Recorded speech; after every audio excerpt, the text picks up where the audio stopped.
بسم الله الرحمن الرحيم. الحمد لله رب العالمين، وبه نستعين على أمور الدنيا والدين، والصلاة والسلام على رسول الأمين نبينا محمد بن عبد الله وعلى آله وصحبه أجمعين ومن سار على نهجهم إلى يوم الدين. أما بعد. Alhamdulillah, syukur kita kepada Allah Subhanahu Wa Taala kerana pada malam ini dapat kita mula belajar sebuah kitab yang masyhur dalam masyarakat Islam di Nusantara ini, khasnya dalam bab salat atau bab sembahyang. Dan kita pilih kitab ini pada malam ini dan seterusnya sebagai muqarrar ataupun teks yang kita untuk kita belajar dalam kuliah kita di Masjid Ar-Rahman, Pondok Sungai Durian ini, insya-Allah taala. Jadi sebelum kita masuk ke perbincangan yang seterusnya dalam masalah kitab, terlebih dahulu sukalah ana menyebut beberapa perkara tentang kitab ini. Yang pertama, perbincangan kita tentang kitab yang kita pilih ini, iaitulah kitab Munyatul Musalli. Perbincangan yang kedua, Munyatul Musalli dari segi namanya dan juga dari segi sejarah penulisannya. Kemudian akan diikuti dengan secara hidup, secara ringkasnya, riwayat hidup Allahyarham pengarang kitab ini, dan diikuti dengan sedikit penjelasan mengenai manhaj ataupun kaedah yang akan ana gunakan dalam huraian ataupun syarah kita kepada kitab ini. Yang pertama, kitab ini namanya Munyatul Musalli. Al-Munyah jamak daripada perkataan muna, bermakna al-bughyah ataupun ma yutamanna. Mengikut kamus Al-Marbawi, munyah ataupun muna dengan mana, dengan arti kehendak, cita ataupun mahu.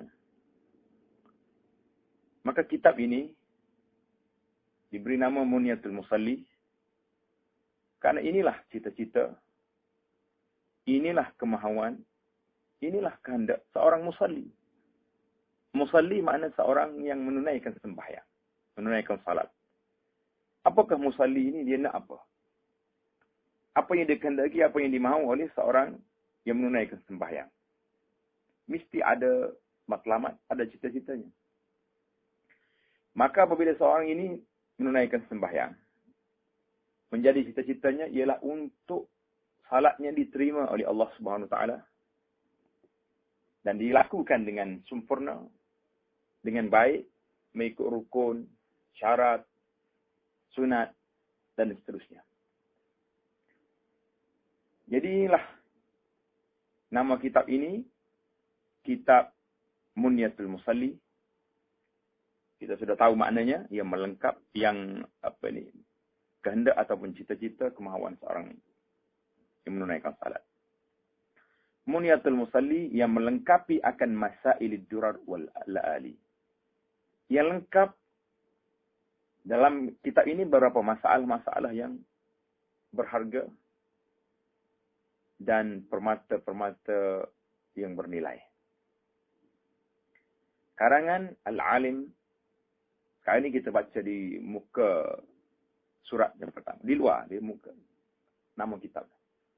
Karangan Al-Alim, yaitu Tuan Syekh Daud bin Abdullah Al-Fatani, ghafarallahu lahu, amin, summa amin. Jadi sekarang ini kita kenal nama kitab kita ini, yaitulah kitab Munyatul Musalli.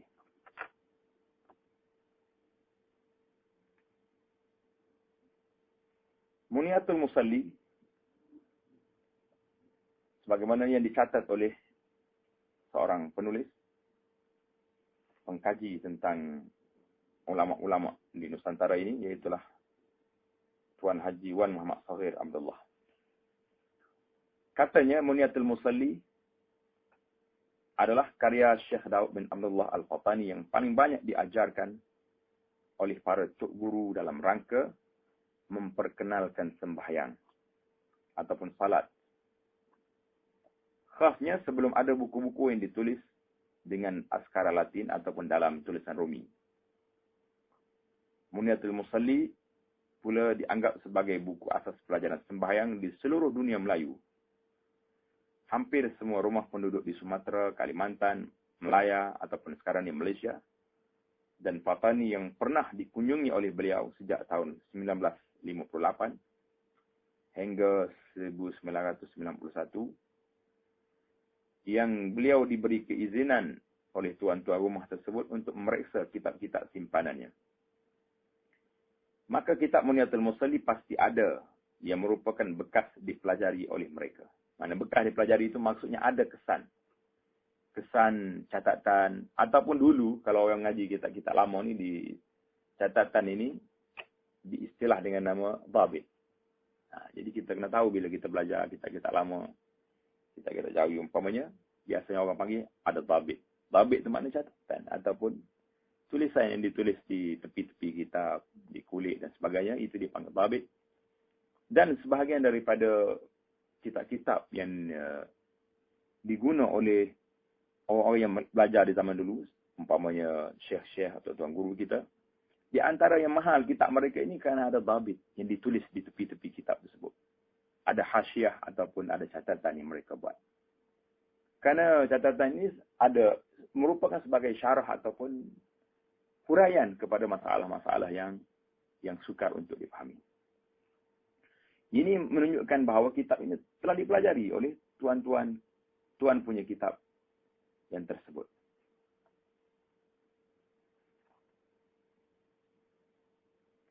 Dan kitab ini selepas daripada membincangkan tentang salat, dia akhiri dengan satu bab namanya Tatmimul Faidah. Dan diikuti dengan sebuah kitab yang lain. Dalam kitab Musalli ini ada satu risalah lagi yang diberi nama Al-Bahjah. Dan adalah pada akhir kitab ini satu risalah yang dinamakan dia Al-Bahjah Al-Mardiyah pada bicara muwafiq dan tukhalif ma'mum akan imam. Terjemah Syekh Daud bin Abdullah Al-Fatani Al-Mazkur. Ghafarallahu lahu wa liwalidayhi wa li jami'il muslimin. Amin. Jadi Al-Bahjah Al-Mardiyah ini sebenarnya bukan termasuk dalam bahagian Muniyatul Musalli. Tetapi adalah merupakan karya yang berdiri sendiri. Akan tetapi kerana kandungannya membicarakan perkara muwafiq dan masbuk. Muwafiq itu maknanya orang yang datang dapat bersama dengan imam. Daripada awal sampai akhirnya itu makna muwafiq. Masbuk makna orang yang tertinggal. Orang yang terlewat. Jadi macam mana dia nak selesai masalah dia itu. Yang ada oleh kerana kandungan yang bicara ke perkara tersebut, muwafiq dan masbuk, yang ada hubungannya dengan perkara sembahyang, maka itulah barangkali pentashih pertamanya Syekh Ahmad bin Muhammad Zain Al-Fatani mengambil inisiatif mengkombinasikannya, mengembarkannya. Letak sekali dalam kitab ini dalam satu cetakan. Itu kitab yang ada dalam buku kita ini. Adapun mengapa Allah yarham Syekh Daud selepas membincangkan bab sembahyang diakhiri dengan satu bab khusus yang diberi nama Tatmim Al-Faidah. Kenapa? Tatmim Al-Faidah ini iaitu satu nasihat kepada pemimpin atau pemerintah yang kita panggil imam zaman dulu. Zaman kita sekarang ini kita panggil pemimpin, wali, presiden dan sebagainya, berbagai nama. Jadi selepas membincangkan bab salat, di akhirnya dikaitkan dengan pemerintahan yang adil. Serta nasihat supaya tidak melakukan kezaliman.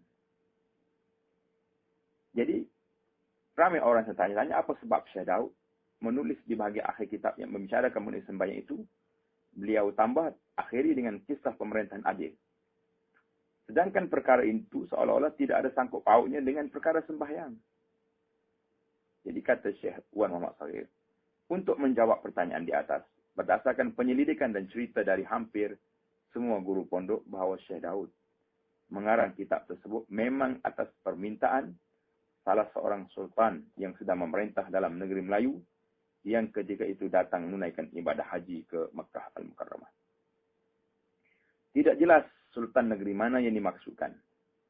Dalam semua cetakan Munyatul Musalli hanya cetakan Al-Batmah Al-Miriyah di Mekah pada tahun 1900 Hijriah bersama dengan 1911 Masihi sahaja yang tercantum sedikit maklumat mengenai itu sebagaimana tertulis.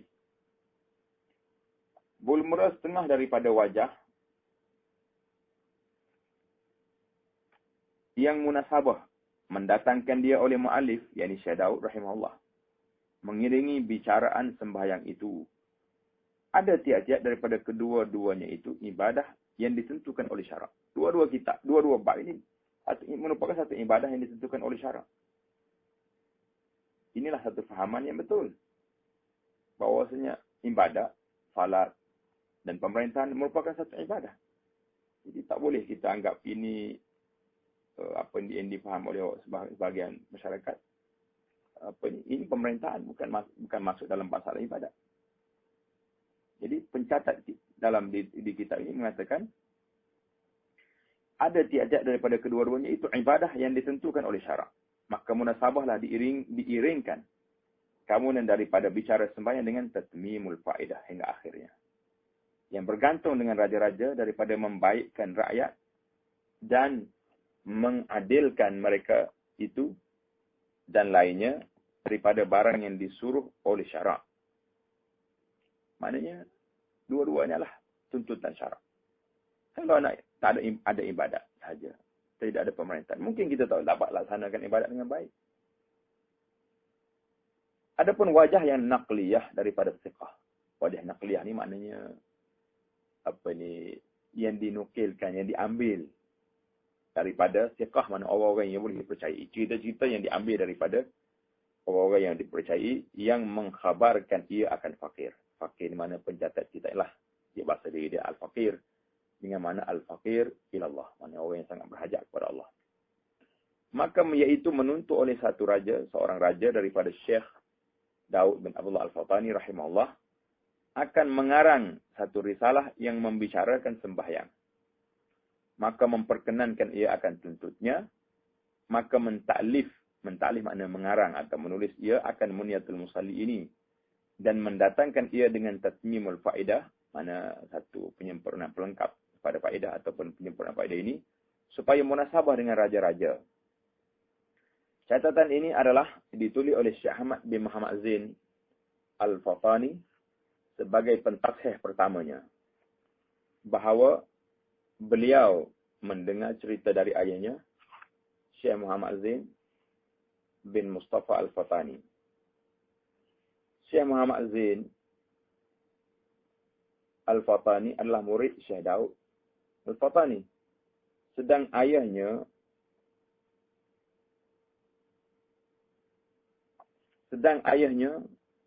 Syekh Haji Wan Mustafa adalah sahabat Syekh Daud. Sama-sama belajar di Pondok Pauh Bud kepada Syekh Abdul Rahman bin Abdul Mubin Al-Fatani. Itulah di antara sejarah penulisan Musalli ini, maknanya kita dapat faham daripada cerita ini. Syekh Daud telah diminta oleh seorang raja, seorang sultan, supaya mengarang kitab. Jadi memandangkan permintaan tersebut daripada pemimpin, maka beliau selepas mengakhiri bab kitab ini dengan satu nasihat kepada pemimpin. Maka inilah salah satu daripada uslub dakwah yang telah digunakan oleh Syekh Daud rahimahullahu ta'ala. Tidak, kalau orang minta, nampak mana ini satu ruang untuk menasihati pemimpin supaya mereka ini berlaku adil kepada rakyat. Kerana dengan keadilan inilah akan menimbulkan kesejahteraan. Itulah di antara adapun cerita-cerita penulisan kitab ini yang selalu kita dengar disebut oleh orang tua kita. Memang kita terima masalah al-karamah ataupun kemuliaan yang Allah Ta'ala bagi kepada mana-mana orang. Itu memang ada. Tidak dinafikan. Tetapi cerita-cerita ajaib, cerita-cerita yang pelik-pelik, ada yang mengatakan Allah yarham Syekh Daud ni berjalan pergi ke Mekah tu, naik perahu kuda, sekali kayuh sampai kayu mata memandang. Jadi, ataupun cerita-cerita lain lagi yang tak payahlah kita sebut di sini. Anda rasa kita tidak perlulah bawa cerita-cerita yang ajaib. Cukuplah kandungan kitab ini yang dan keikhlasan penulisnya akan mempopularkan kitab ini sebagaimana yang telah kita dengar dan supaya kita ketahui. Jadi tidak perlu kita bawa cerita-cerita ajaib untuk melariskan kitab ini, tidak perlu. Cukup dengan apa yang ada dalam kitab tersebut, dengan ketokohan yang ada kepada penulisnya, dan ia memang telah pun mendapat sambutan. Kerana kitab ini Allah yarham Syekh Daud siap menulisnya sebagaimana yang tercatat di akhir kitab Muniyatul Musalli. Beliau mengatakan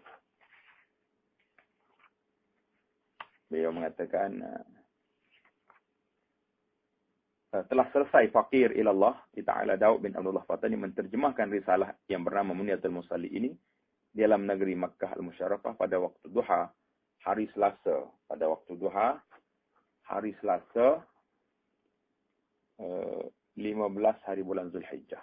15 hari bulan Zulhijjah. 15 hari bulan Zulhijjah pada hijrah Nabi alaihi afdhalus salatu wat taslim 1242 tahun. 1422 tahun. Sekarang ini sudah 1200, maaf. 1242 tahun.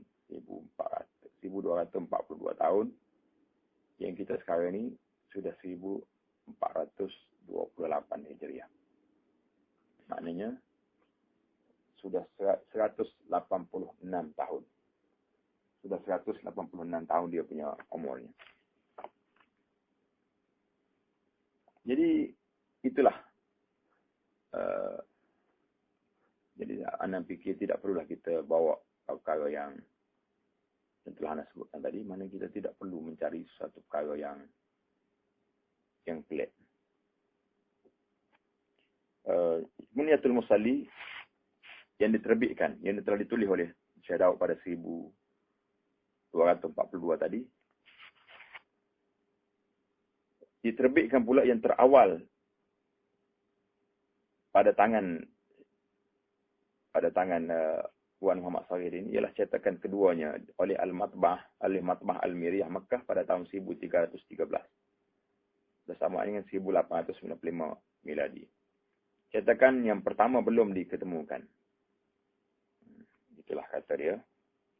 Cetakan yang kedua tersebut atas zimmah Syekh Abdul Rahman Gudang bin Muhammad Ali, yang seorang masyhur di Mekah ni dengan nama Tok Gudang. Boleh jadilah ini yang selalu disebut-sebut oleh orang tua kita di sana.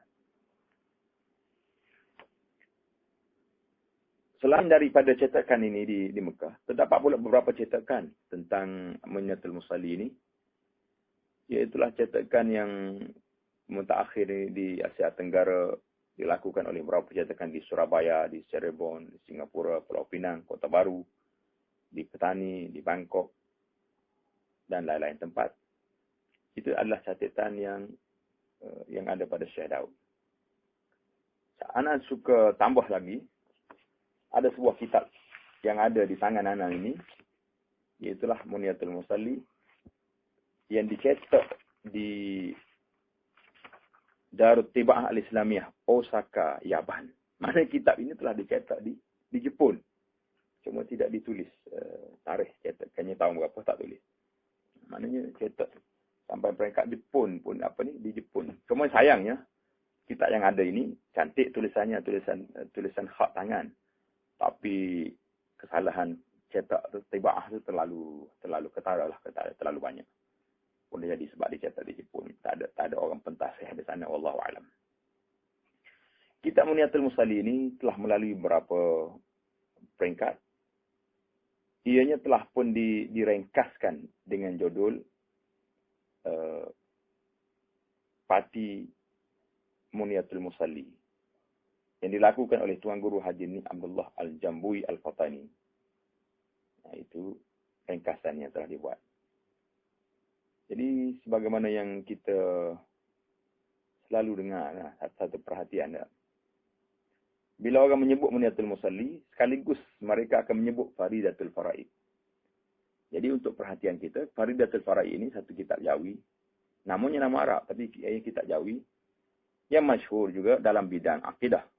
Tapi ia bukanlah tulisan Syekh Daud Fatani. Ianya ditulis oleh Syekh Ahmad Al-Fatani. Jadi, sekarang ini kita tahulah dua kitab ini penulis yang berbeza. Walaupun nampak macam kembar. Dua itu. Selalu orang sebut. Faridah, Musalli. Itulah. Jadi, untuk menyesuaikan dengan dunia moden sekarang ini, Muniatul Musalli telah diterbitkan pula kasetnya yang terdiri dapat 8 kaset timbul balik. Kaset ini merupakan pelajaran yang diberikan oleh Tuan Guru Haji Abdul Hadi Awang. Beri judul Bab Sembahyang Kupasan dari Kitab Syekh Daud Al-Fatani. Kaset tersebut telah diterbitkan oleh Perpustakaan Naduah Kuala Terengganu tanpa tarikh. Jadi bertambahlah terselah kemenonjolan kitab Muniatul Musalli ke dalam Syekh Daud ini. Dan di akhir ini pula, kitab ini telah pun ditulis kitab ini dengan tulisan yang moden, sama ada tulisan Jawi ataupun tulisan Rumi, yang diberi nama Kitab Muniatul Musalli, edisi Jawi. Tapi sayangnya kitab ini nampak bagus. Cuma ianya tapi dia dikekalkan dengan Muniatul Musalli Syekh Daud Fatani. Jadi saya nak sarankan supaya kita ini Al-Maraqi tulis nama kita ini, petikkan daripada Muniatul Musalli. Karena sudah banyak keaslian Muniatul Musalli telah pun dibuang daripada kitab ini. Di antara istilah-istilah yang pelik-pelik. Karena orang ngaji kitab Jawi ini, istilah-istilah inilah yang menyusahkan kita. Yang bukan semua orang berani baca kitab Jawi. Jadi bila tak berani baca, sebahagian masyarakat kita, dia condemn saja kitab Musalli. Saya tak tahu dia baca atau tidak. Jadi karenalah, inilah di antara inisiatif Ana memilih kitab ini untuk mensyarahkan kitab ini dan sekaligus mentahqiq serta mengeluarkan kitab ini secara dicetak secara bertulis dengan syarah selepas daripada kita jelaskan di sini, insya-Allah taala kita akan tulis cetak pula insya-Allah. Jadi bagaimana kita dengar, biasanya dua kumpulan ini, ada kumpulan yang menyokong terlalu suka kepada kitab Musalli ini sehingga macam seolah-olah salah ni kalau tidak belajar dengan Musalli, jadi macam tak kena. Ada pula golongan yang kedua yang sebahagiannya memang tak baca pun kitab Musalli, tapi dia asyik condemn saja kitab Musalli gitu. Jadi itu tidak adil dan tidak insaf. Jadi insya-Allah dengan cara yang kita buat ni, kita akan mendapat maklumat daripada kitab ini. Dan sebagaimana yang ana akan sebut nanti dalam manhaj yang kita akan gunakan dalam penjelasan kita atau pensyarah kita ini, insya-Allah taala. Sebelum daripada itu, suka juga ana memperkenalkan secara ringkas, iaitulah peribadi atau periwayat hidup Syekh Daud bin Abdullah Al-Fatani ini rahimahullah ta'ala. Jadi menurut catatan Haji Wan Muhammad Saghir, tahun-tahun kelahirannya yang berbeza-beza, iaitu tahun 1113, 1153, 1153 dan tahun 1183. Jadi nampak susah untuk kita dapat maklumat lah kalau gini. Jadi ana ambil riwayat hidup Syekh Daud ni rahimahullah ta'ala daripada catatan seorang sahabat saya, Haji Zaidi, jazahullah khairan, iaitulah katanya Syekh Daud bin Abdullah Al-Fatani. Beliau adalah merupakan seorang ulama Melayu yang sehingga kini merupakan ulama yang paling banyak menghasilkan penulisan kitab-kitab. Bilangan kitab yang setakat ini dapat dinisbahkan kepadanya melebihi daripada 100 judul. Jadi senarai kitab ini sudah ada dalam kitab Muniyatul Musalli yang dibuat penjelasan oleh Haji Muhammad Saghir ini. Beliau telah menyeraikan kitab-kitab. Yang pertama ialah kitab Bughyatul Tulab li Muridi Ma'rifatil Ahkam bis Shawab. Di mana cetakan pertamanya Matba'ah Al-Miriyah Makkah pada tahun 1310 Hijriah. Jadi banyak lagi lah kitab-kitab Syekh Daud sama dalam kitab dalam bahasa Jawi ataupun bahasa Arab. Jazakallahu khairan anna wa anil muslimin di atas usaha yang banyak ini. Dilahirkan di kampung Parik Almarhum, tiada jauh daripada Masjid Krisik.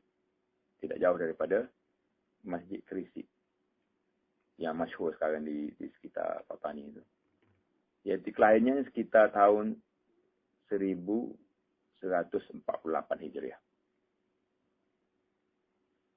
Memulakan pelajarannya di Patani, kemudian ke Aceh dan seterusnya ke Makkah, Al-Mukarramah dan Al-Madinah.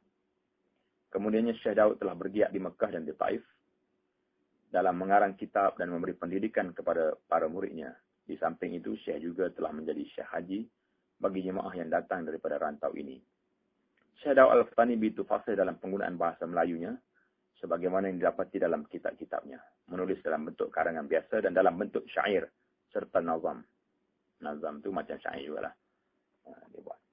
Beliau menulis dalam berbagai jenis cabang ilmu Islam, seperti ilmu usuluddin, fiqh, tasawuf dan qisah. Syekh menghasilkan tulisan sendiri dan juga banyak menterjemahkan kitab-kitab Arab. Syekh Daud pernah kembali dari Hijaz bagi menziarahi Fatani, menemui Sultan Muhammad Safiuddin, Sultan Sambas di Kalimantan dan melawat saudara mara di Terengganu. Syekh Daud bin Abdullah Al-Fatani meninggal dunia di Taif pada tahun 1263 dan dikebumikan berhampiran dengan kubur As-Sahabil Jalil, Habrul Ummah wa Terjemahan Al-Quran, Abdullah bin Abbas radhiyallahu ta'ala anhuma wa ardahuma wa ghafarallahu li Syekh Daud bin Abdullah Al-Fatani. Jadi memandangkan kitab Musalli ini begini masyhur dan kepribadian pengarangnya juga Syekh Daud begitu hebat dan pengaruhnya di masyarakat dunia Melayu sangat luas. Maka ana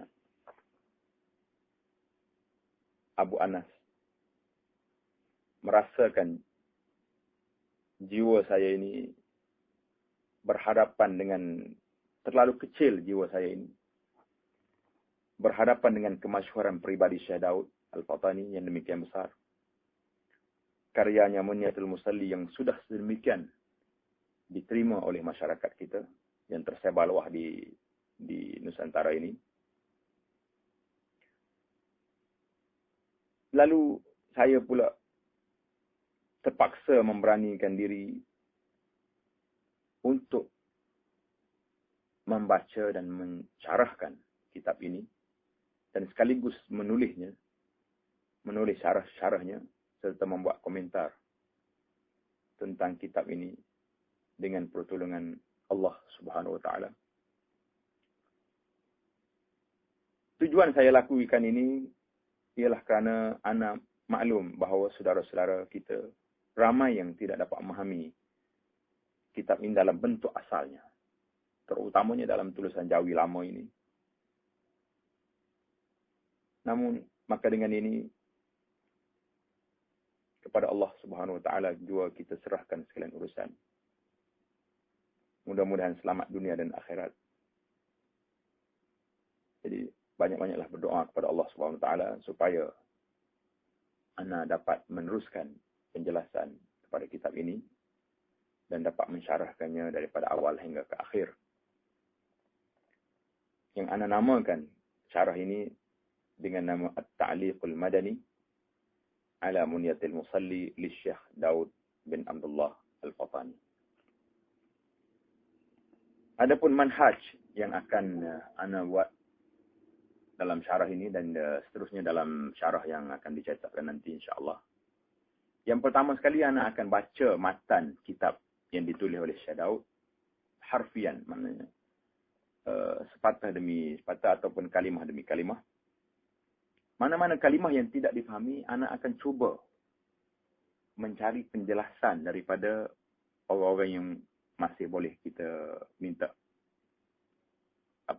penjelasan daripada mereka, ataupun melalui kitab-kitab yang catatan-catatan orang lama. Dan sebaik mungkinnya anak akan cuba kembali kepada sumber asal kitab bahasa Arab. Kalau dia terjemah hadis, kita cari lafaz hadis. Kalau terjemahan perkataan ulama, kita cari daripada rujukan asal kitab. Karena dalam perhatian anak, bila kita balik kepada, kalau kita bertemu dengan rujukan asal, banyak perkara yang boleh menyelesaikan. Karena kita tahulah apa artinya. InsyaAllah yang kita boleh dengar dalam, yang kita akan jumpa dalam apabila kita masuk dalam kitab nanti insyaAllah. Adapun ayat-ayat Al-Quran, anak akan cuba kembalikan ayat ini kepada mushaf dan mencatat nama surah dan nombor ayat. Yang ketiga mengenai takhrij al-hadis. Takhrij al-hadis, macam mana kita nak kembalikan hadis ini? Banyak hadis dalam kitab ini yang ditulis dengan maknanya, dengan ertinya sahaja.